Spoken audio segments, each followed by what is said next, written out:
لایکوبی پارچه های مخمل استفاده میشه متفاوت با پارچه های معمولی. اتوکاری این قسمت انجام شد. حالا باید بریم برای اتصال این تکه به پنل جلو. خب ببینید الان این تکه باید به این پنل جلو دوخته بشه. در نهایت باید این پنل، این قسمت بره بالا، این تکه بیاد زیرش به این صورت. خب حالا چجور بدوزمش؟ این رو به پشت میکنم. این قسمت جلوی لباسه، خط CF. خط CF ما هم اینجاست، توی این تکه اینجاست. پس این قسمت باید به این قسمت دوخته بشه. حالا ببینید به اندازه زاپاس دوختی که من اینجا داشتم رو کنار میذارم، یعنی زاپاس دوخت قسمت نوار رو علامت میزنم. من زاپاس دوختا رو با گچ مشخص کردم. حالا این نوار رو میارم به این صورت، میذارم اینجا، فیکسش میکنم. پس ببینید زاپاس دوخت رو در نظر نگرفتم، دقیقاً از بعد از خط زاپاس دوخت جا رو من این دوتا لایه رو ببینید از بعد از خط زاپاس دوختم این رو میذارم اینجا و این دوتا رو به هم دیگه فیکس میکنم.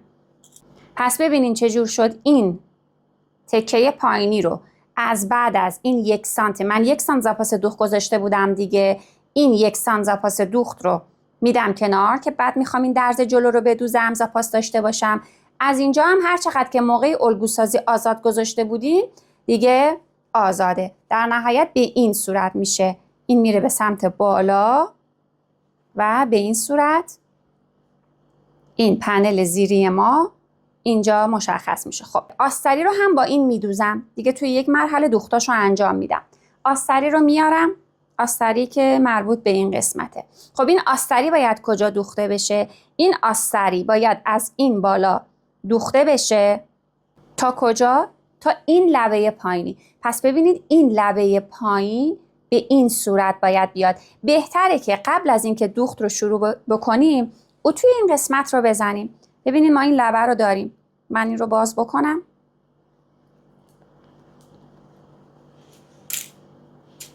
ببینید اینجا ما یک خط داریم. باید از محل این خط کار ما تا بشه بیاد سمت بالا که این سجافه پنل جلو بود دیگه موقعی که داشتیم طراحی می‌کردیم. خب پارچه مخملم رو میذارم.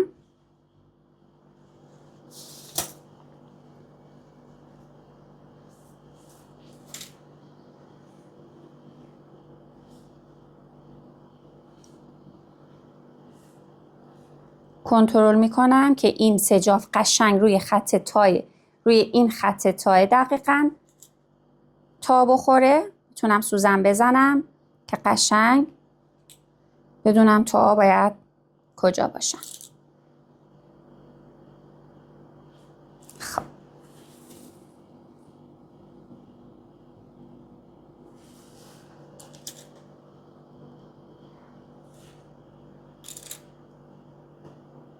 حالا یه بخار از بالا میدم.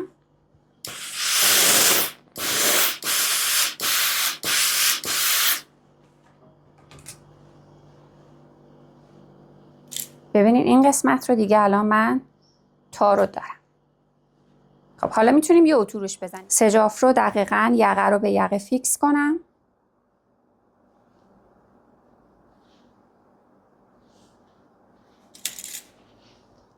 قسمت جلو رو قشنگ به اندازه زاپاس دوختایی که داشتم کنترل کنم که زاپاس دوختا روی همدیگه قرار بگیرن. حالا این قسمت پایین رو از این خط تایی که داشتم برعکس تا میکنم. حالا این لبه پایین آسترم یا در واقع سجافم میاد به لبه پایین، این قسمت لبه پایین که تا زدم دوخته میشه. یعنی الان من این تکه سوزندوزی، این پنل پایین و قسمت سجاف رو هر سه تاش رو باید با هم دیگه بدوزم. ببینید این درز چون حجمش زیاده، الان حدود 3 تا لایه است، باید ببینید خوابش به کدوم سمته. برای من خوابش به سمت بالا بود، خود به خود به سمت بالا خوابید، منم به سمت بالا فیکسش کردم. حالا ببینید که توی پارچه های شما بستگی به ضخامتی که دارن به کدوم سمت خودشون میخوابن. این از قسمت جلو. قسمت پهلو رو هم باید بدوزم. قسمت حلقه گردن هم دوخته میشه. تنها قسمتی که باز میمونه قسمت سرشانه هاست که بخوایم کار رو از اونجا در بیاریم و قلفتی بکنیم. خب برای اینکه بخوام این رو بدوزم اول باید کمربندی که دارم رو من اینجا بیارم و کمریش رو بزنم. برای کمری ها هم میتونین اون تکه هایی رو که توی جلسه الگو کشی از کمر جدا کردین به عنوان کمری همون رو روی پارچه بندازین. هم میتونین این که بیاین فقط طولش رو در نظر بگیرین. مثلا ببینین اون فاصله کمری از برشی که زدین تا پهلوی جلو و برشی که زدین تا پهلوی پشت چقدره، میزان کمریتون رو حساب بکنین طولش رو. برای بلندیش هم هر چقدر که خواستین روی الگو مشخص کردیم دیگه 8 سانت مشخص کردیم برای بلندی کمری. این رو 2 برابرش بکنین. الان من این طولش و این بلندیش رو 2 برابر اندازه‌ای که میخواستم در نظر گرفتم. الان این بلندی که من در نظر گرفتم 16 به اضافه 1 سانت زاپاس دوخت 17 سانته. چون میخوام این رو در نهایت به این صورت دولا کنم که قسمت بالای کمریم دیگه درز دوخت نداشته باشه. این رو میبرم زیر چرخ، فقط این قسمت پایینش رو میدوزم. این رو هم همینطور این قسمت پایین رو میدوزم و میام و نصبش میکنم به قسمت پنل جلو. کمری رو هر جایی که خواستین میذارین داخل. الان میذارمش اینجا داخل. این کمری باید بره داخل از قسمت پهلو. اینجا قسمت جلوی لباس بود، اینجا قسمت پهلوه. دقیقاً فیکسش میکنم، لب به لب میکنم و رو سوزن میزنم. فقط حواستون باشه که بالا و پایین دیگه نباشه. و بعد شروع کنیم به دوختن. این قسمت و این قسمت رو میدوزم و سرشانه هاش رو دیگه نمیدوزم. یه دوخت خیلی ساده است. دوختش رو انجام میدم و میایم برای ادامه مراحل. خب من این حلقه یقه رو دوختم، میخوام این قسمت جلوی رو بدوزم. ببینید ما این قسمت جلو رو گفتیم به اندازه این نوار داخلی رو به اندازه 1 سانت به اندازه زاپاس دوخت دادیم کنار. دوخت ما دقیقاً باید ببینید این رو میگم. این رو به اندازه 1 سانت زاپاس دوخت دادیم کنار. دوختی که الان میخوایم انجام بدیم باید دقیقاً از بیخ همین تکه داخلی بگذره، یا باید خیلی دقیق با دستمون این رو کنترل کنیم، یا یه کار راحت تر این که از پایه تک شاخ استفاده کنیم. من دوخت یقه رو انجام دادم تا اینجا. حالا از یقه به پایین رو میتونم با پایه تک شاخ بدوزم. از بالا شروع میکنم، دوباره دوختم رو انجام دادن محکم میکنم و حواسم هست چون پایه تک شاخه کنترل داشته باشم که روی خطم رو بدوزم.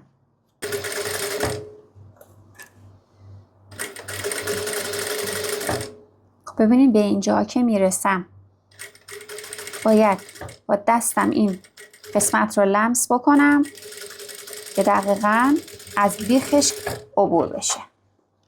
خب این سمت هم دیگه خیلی راحت و ساده زیر چرخ میذارم و میریم برای اتوپاژ. بعد از اینکه دوختم باید کار رو به رو کنم. ببینید اینجا رو اول این درز رو، چون درز سنگینیه، من این قسمت وسط رو این دوتا لبه رو میدم کنار، این دوتا رو قیچی میکنم از اینجا، این مقدار درز دوختم سبک بشه.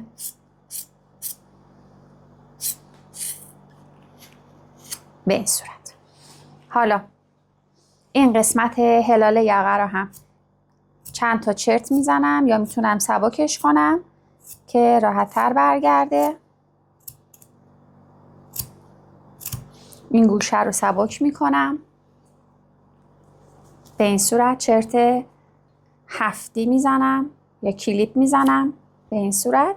این قسمت رو هم همینطور اینجا رو هم سبک میکنم. این گوشه رو هم سبک میکنم. خب حالا کار رو به رو برمیگردونم.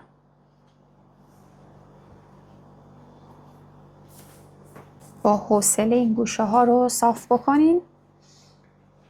یقه رو به این صورت.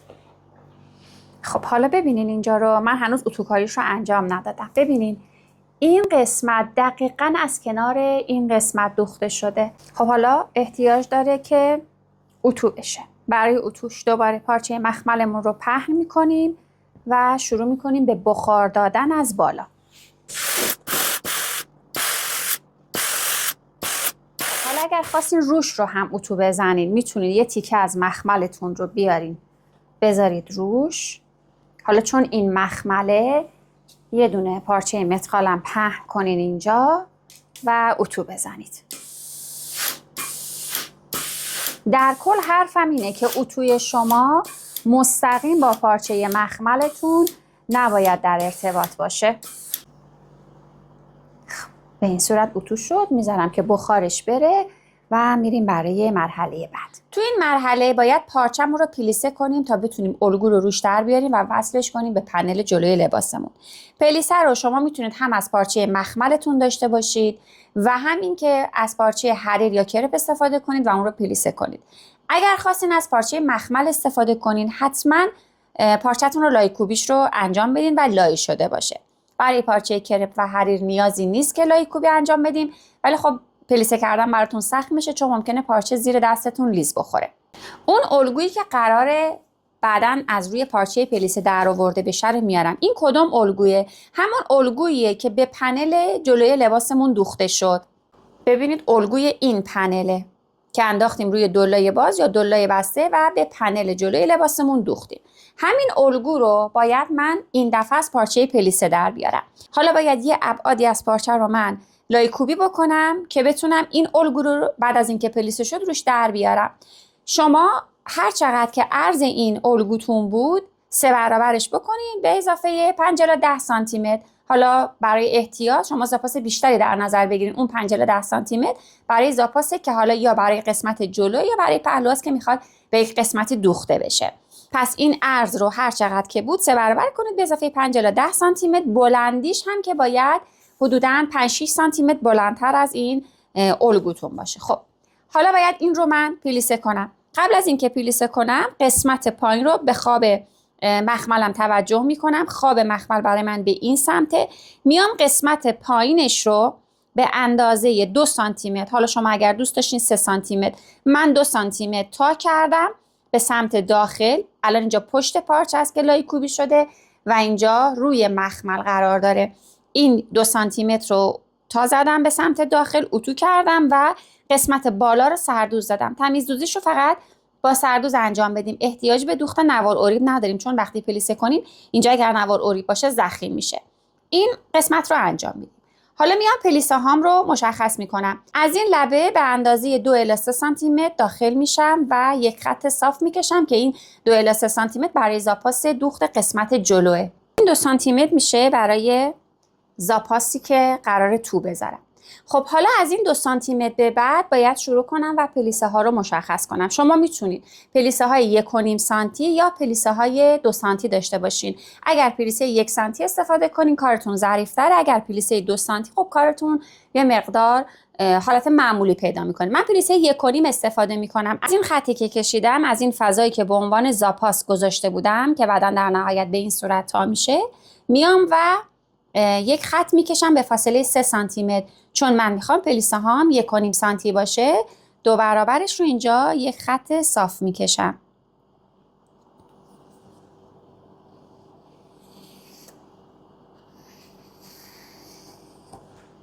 الان این خط 3 سانتی. حالا از این خط به اندازه 1.5 میرم جلو. اندازه 1.5 علامت میزنم.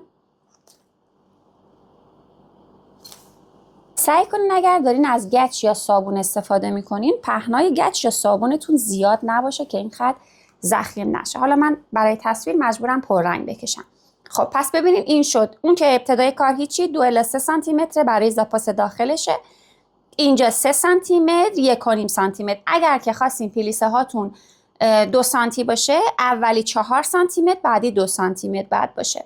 حالا کاری که میکنم میام این لبه رو تا میکنم، این خطی که اینجا داشتم رو تا میکنم میذارم روی خط اولی. ببینید این خطی رو که کشیدم تا میکنم میذارم روی خط اول. حتما باید این کارهایی که میگم از پشت پارچه انجام بشه. شما اگر بار اولتونه که میخواین پلیسه کنین، مثل من اول همین کار رو روی یک تکه پارچه انجام بدین. بعد که دستتون راه افتاد برای پلیسه کردن، روی پارچه اصلیتون این کار رو بکنین. حتما پارچه مخمل زیر دستتون باشه اگر دارین پلیستون رو روی پارچه مخمل انجام میدین که موقع اتوکاری پارچه‌تون برق نیفته. خب بعد از اینکه این خط رو فیکس کردم، حالا شروع میکنم یه بخار میدم از بالا. ببینین از بالا اصلا اتو رو به کارم نمیچسبونم. فعلا از بالا بخار میدم که یه خورده خودش رو بگیره. حالا میتونم سوزنا رو در بیارم.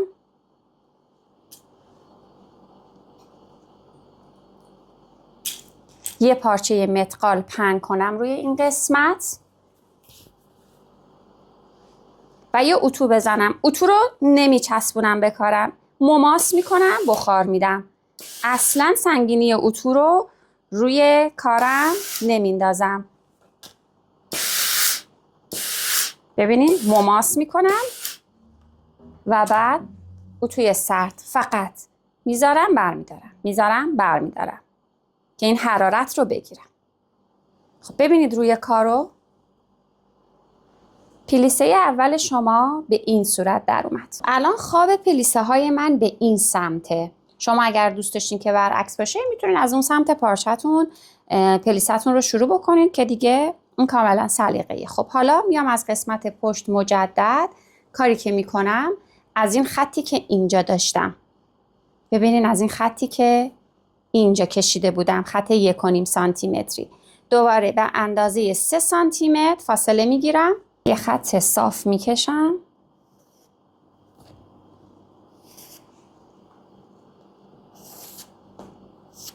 دوباره از این خط 3 سانتی متری 1.5 سانت فاصله میگیرم.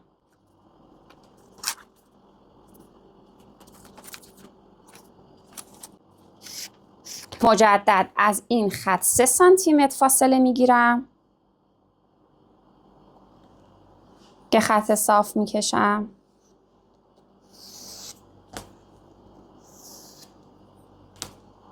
دوباره 1.5 سانت فاصله میگیرم، یه خط صاف میکشم.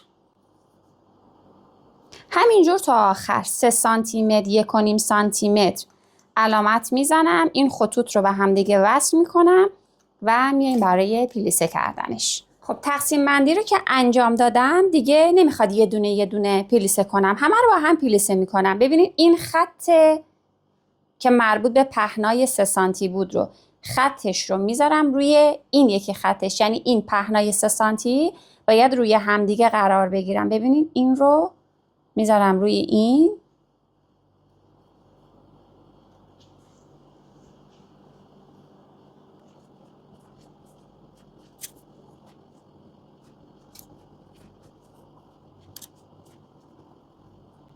به این صورت.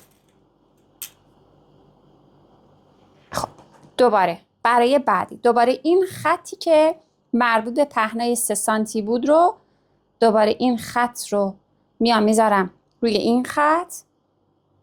در کل این که لبه های اون اضافاتی که گذاشته بودین، حالا یا 3 سانتی متره یا 4 سانتی متره، اونها باید روی همدیگه قرار بگیرن به این صورت.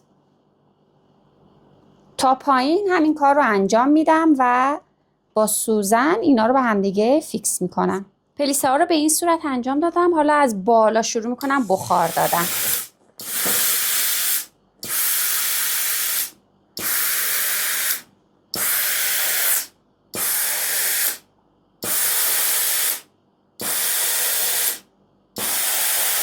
میذارم حرارتش بره، بعد شروع میکنم سوزنا رو در آوردن. ولی دیگه جابجاش نمیکنم، فقط سوزنا رو در میارم. ببینید الان اینجا هنوز نگرفته. اینجا هنوز وقتی که سوزن رو در آوردم اومد به سمت بالا.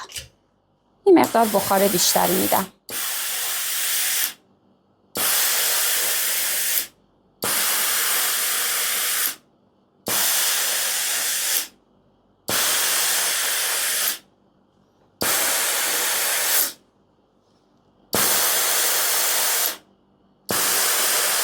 فاصله سوزناتون رو یه جوری بزنین که بتونین ما بینش حالا یه مقدار اتو رو حرکت بدین.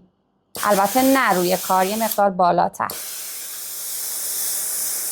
مماس با کارتون باید باشه. خب. حالا سوزنا رو در میارم. خب سوزنا رو که در آوردم، حالا پارچه مدخالم رو میذارم. اتو رو میذارم، برمیدارم. سنگینی اتو روی دست خودم. اتو رو نمیکشم.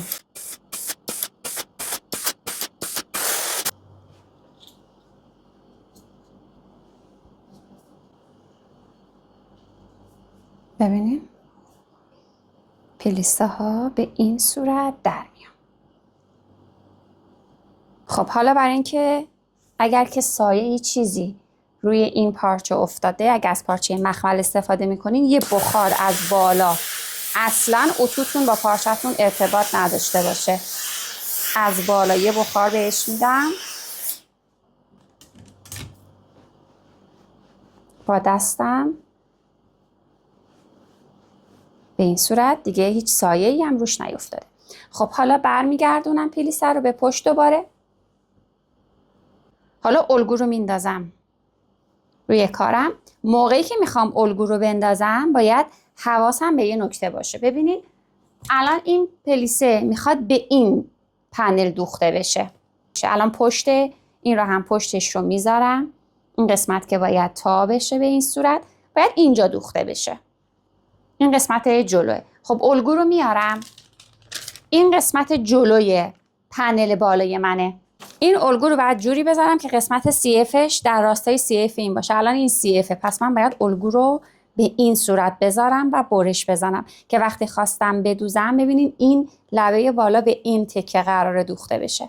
پس حواستون باشه زمانی که خواستین الگو رو روی پارچه پلیستون بندازین، حتما پنل بالایی رو بیارین، چک کنین ببینین اگر من نیارم ممکن بود این رو به این صورت بندازم روی کارم و کارم کاملا اشتباه در می اومد. پس ببینین الان پشته، اینم پشته، پلیسه رو میارم، الگو رو میارم روی پارچه پلیسه میذارم و میدونم که باید به این صورت خط CF در راستای خط CF باشه. باید به این صورت روی الگو بیفته، روی پارچه بیفته.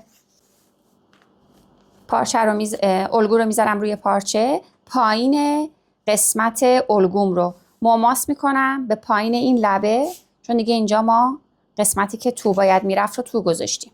میذارم اینجا. ببینید اینم که زاپاس دوخت بود، این قسمت زاپاس دوخت رو هم داریم.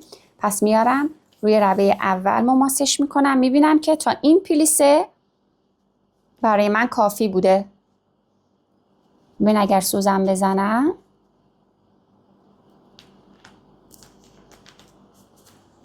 این لبه رو به این لبه پلیسه مماس میکنم.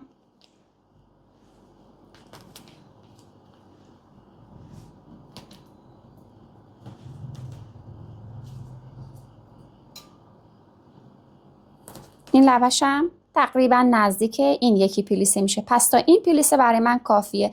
این دوتای آخری دیگه اضاف بودن. این الگوی من تا همین پلیسه براش کافی بود. من قسمت پلیسای جلو رو باز کردم که به عنوان زاپاس دوخ ازش استفاده کنم. این قسمت رو همون ابتدای کار 2 سانت رو زاپاس دوخ گذاشتیم. برای قسمت جلو هم 2 سانت زاپاس دوخ میذاریم. برای بالا هم چون من برای تکه بالا برای این قسمت 1 سانت زاپاس گذاشته بودم، برای اینم 1 سانت میذارم. حالا هر چقدر که شما اینجا برای این تکه زاپاس گذاشته بودین، برای اینم همون مقدار زاپاس رو بدین و دور تا دور کارتون رو قیچی کنید. موقع قیچی کردن حواستون باشه پلیسه ها بسته باشن. موقعی که دارین الگو رو روی پارچه میندازین حتما پلیسه ها بسته باشن.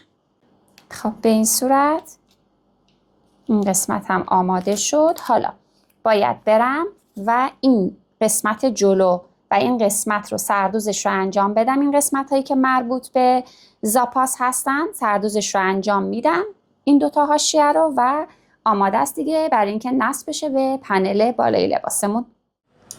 برای تمیزروزی گوشه های این قسمت گفتم که این لبه ها رو سردوز کنیم که بعد بتونیم تو بذاریم. برای تو گذاشتن ببینین یک سمت این پیلی ها از پشت وقتی پیلی ها رو بیارم ببینین یک سمتش خوابش جوریه که من میتونم اضافه این، ببینین الان این درز رو خوابش رو ببینین به این سمته، میتونم به این سمت بدم داخل اینجوری و این رو اتو بزنم. تمیزدوزیشو به این صورت انجام بدم. لبه پایین رو هم میتونید قبل از اینکه این کار رو انجام بدید لبه پایین رو هم میتونید زانفیکس بچسبونید، هم میتونید پستوز بکنید. ولی من بهتون توصیه میکنم اگر میخواین از پارچه مخمل استفاده کنید زانفیکس نزنید، ممکنه رد زانفیکس بیفته و بهتره که پستوز بکنید. پس این قسمت رو پستوز میکنید. این سمتی که برعکس خواب قرار میگیره، ببین الان خواب به این سمت، من میخوام به این سمت ها کنم. این رو این تکه رو میدم کنار، این رو میدم این زیر و این قسمت رو اتو میکنم و در نهایت پستوز انجام میدم. اما برای این سمت خوابش و جهتی که من قراره تا بکنم این خط اصلی الگوی من بود که این قسمت رو زاپاس گذاشتم. به این صورت میشه. خب شما اگر که خواستید میتونید این رو به همین صورت لبش رو تا کنید و اتو بزنید. ولی دقت کنید وقتی این کار رو میکنید قسمت جلو چه اتفاقی براش میفته. ببینید وقتی این رو به این صورت تا میکنید قسمت جلو یه حالت این شکلی که حالت انگار مثلا 2 طبقه شده درست میشه. خب پس چه کار بکنم؟ اگه براتون مهم نیست این قسمت تمیزدوزیش خیلی حرفه‌ای باشه، خب این رو به همون صورتی که گفتم به همون صورت تا میزنید. از خط اضافه دوختی که گذاشته بودیم این رو به این صورت تا میزنید، اتو میزنید و پستوز میکنید. بعد دیگه اگر اینجوری کردین توجه کنید که قسمت جلوی لباستون اینجوری حالت ضخیم پیدا میکنه. اگر ظرافت کار براتون اهمیت داشت باید این کاری که بهتون میگم رو انجام بدین. این الگو رو بیارید قشنگ بذارید سر جاش. ببین الگو باید اینجا قرار بگیره، روی این خطی که اینجا کشیدم باید قرار بگیره که قسمت CF لباس باشه. ببینید اینجا یه حالت پیلی مانند داریم. الگو رو بدید توی پیلی، دیگه روی پیلی ندیم. الگو رو میدم توی پیلی به این صورت. پس الگو رو به جایی که بیارم روی پیلی آخر گذاشتم توی پیلی آخر. بالا پایینش رو کاری ندارم، فقط میخوام این قسمت جلو رو چرا فیکس میکنم. این لبه رو سوزن نمیزنم از اینجا، از بیرون از این لبه پیلی که این الگو دیگه فعلا تکون نخوره. پس ببینید الگو رو چسبوندم به دیواره این خطای داخلی پیلی. حالا ببینید این تیکه اضافه است. پس ببینید من الگو رو دادم سمت داخل، پیلی رو دادم بالا، الگو رو چسبوندم به دیواره خطای داخلی، فیکسش کردم. حالا این قسمت اضافه. من اگر این قسمت رو برش بزنم این خطای داخلی برای من میمونه. ببینید این برای من میمونه.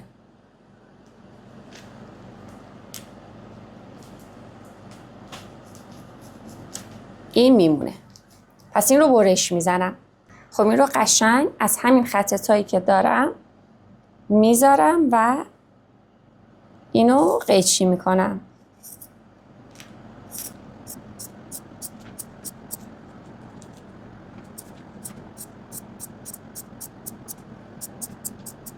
خب ببینید چه اتفاقی میفته.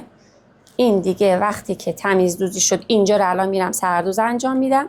وقتی که تمیزدوزی شد لبه جلوی کارتون فقط این قسمت رو میذارید داخل و پستوز میزنید به همین حالتی که هست. سردوز میزنیم، پستوز میزنیم و به این صورت جلوی لباستون با یک لبه خیلی نازک، قسمت پشت هم که حالا یک سمتش هم که به این صورت تا شده، هر دو سمت با یک لبه خیلی نازک یک تا یک کوچیک تمیزدوزی شده. من سردوز این قسمت رو انجام میدم، پستوزها رو انجام میدم و نتیجه نهایی کار رو مجدد بهتون نشون میدم و میام که این پنل رو وصل کنیم به قسمت بالا.